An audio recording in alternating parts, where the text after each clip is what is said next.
I think it takes 8,000 litres of water to produce a pair of jeans. And Pakistan makes a lot of cotton and exports it. It's one of its main export industries. So in a way, when these goods are being exported from Pakistan, it's not just the goods, it's Pakistan's water being exported. But it's not a water crisis that has arisen this year or now. It's a water crisis that's been present for many years now and only getting worse. There's no singular water crisis, because water operates at so many levels. It can be drinking water, it can be irrigation water, it can be water from dams. So water comes at us and is used in different forms, and there are crises at each one of these scales. So there's a shortage of storage water, so that affects agriculture and irrigation.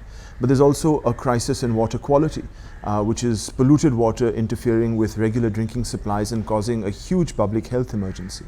There's also water shortage issues in places, rural areas in Pakistan, where people aren't getting adequate drinking water. So this, it's multiple levels of issues playing out at the same time.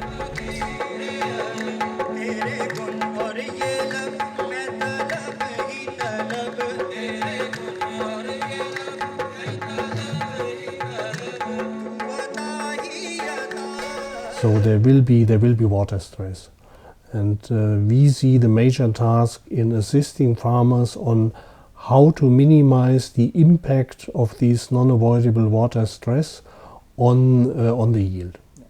Taking the perspective of the water footprint is maximizing water productivity. Big irrigation may serve water deficiency, but we actually had a hell of water which is being wasted. We had this source enough. It is very difficult for us to how to treat. I have shown you my field that all is lying vacant. We have no crop this year only due to this water deficiency. NHA, which has made problem for us, we are facing that problem.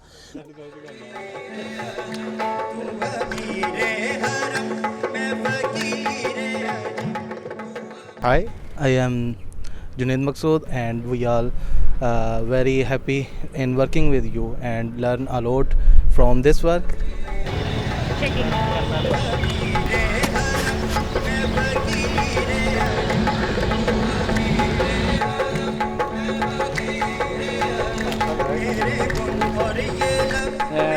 These instruments have 4 sensors for soil moisture measurement. These are installed at different depths. They will measure the soil moisture in the soil. Also, there are temperature sensors. They are measuring the temperature, and on the above radiation sensor, it will measure the incoming radiation from the sun. Then we have installed all the instruments on the pole, and then we take the data with use of laptop, and it was a good.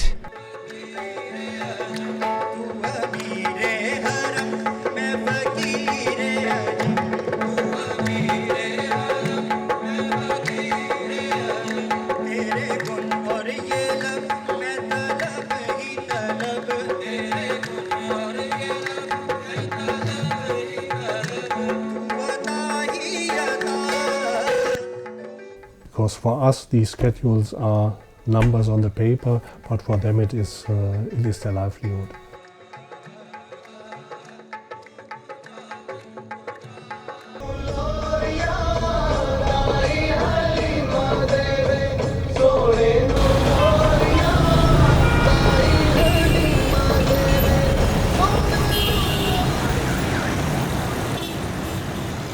What we envisage through this partnership is we want a long-standard relationship between Germany and Pakistan in the context of wastewater treatment.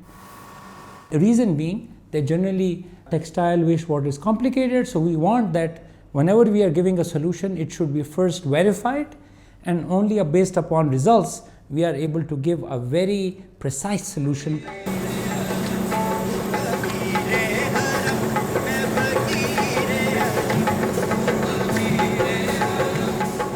My name is Amit Shahzad. I am a PhD student of NUST, and Here I am working with Sharad on the anaerobic pilot plant.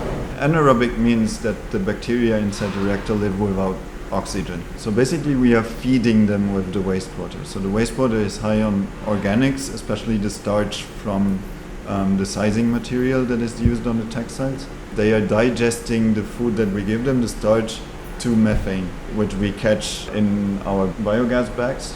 And from there you can use it as a biofuel. The bacteria are now kind of our pets that we are trying to grow and keep happy. Yes. Like with every pet, you have to give them what they need, and in our case, it's the pH levels should be in a certain range. The temperature should not be too high, not be too low. They should have another food, which is basically the starch from the sizing material. Actually, bacteria is like a child, so they need special care. Yeah. Yeah, at the start.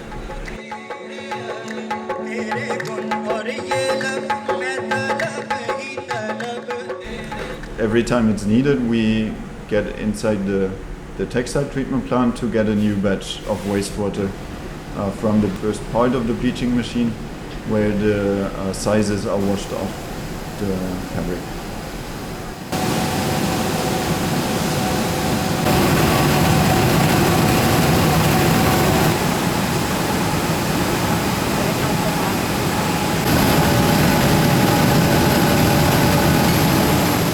It's crazy hot, but actually that's good for the bacteria. So, I mean, we have to stand through it.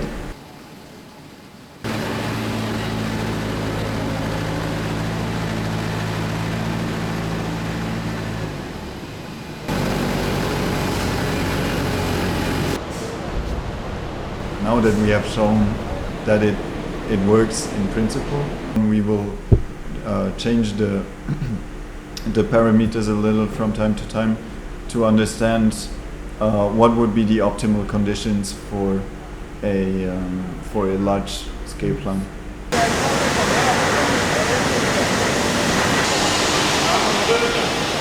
Jetzt werden alle Safety Net. If we are not able to make a tea here, then they will not give us the tea anymore.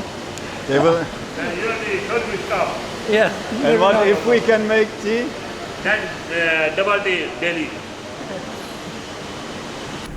Yeah. Today we also burned the biogas and we made a tea on it, and it was good. First time. Yeah, Yes. first time. Yes. With the bleaching wastewater, we make the biogas and we make a tea with that gas by burning.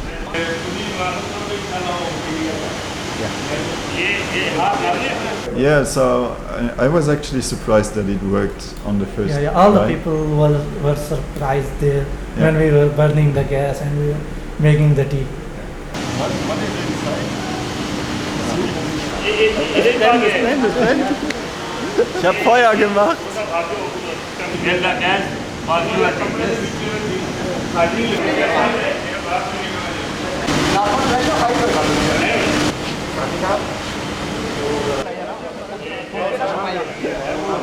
It's all about the symbols, isn't it?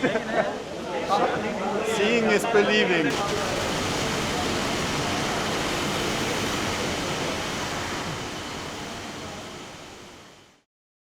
We only treat less than 8% of our total wastewater generation. So that is quite low. This is not a problem we can now put on the back burner.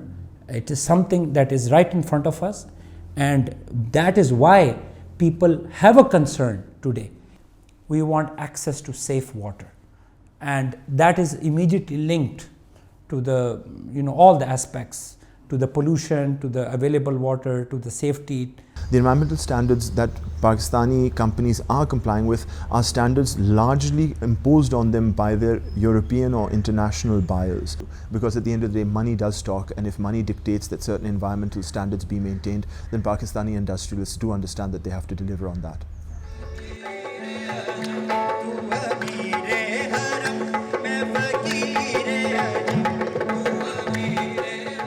Wir sind hier in der Jeanskiste in Aachen. Die Jeanskiste gibt es bereits seit 32 Jahren. Das Besondere einfach an diesem Laden ist, dass es somit die größte Jeansauswahl Aachens ist.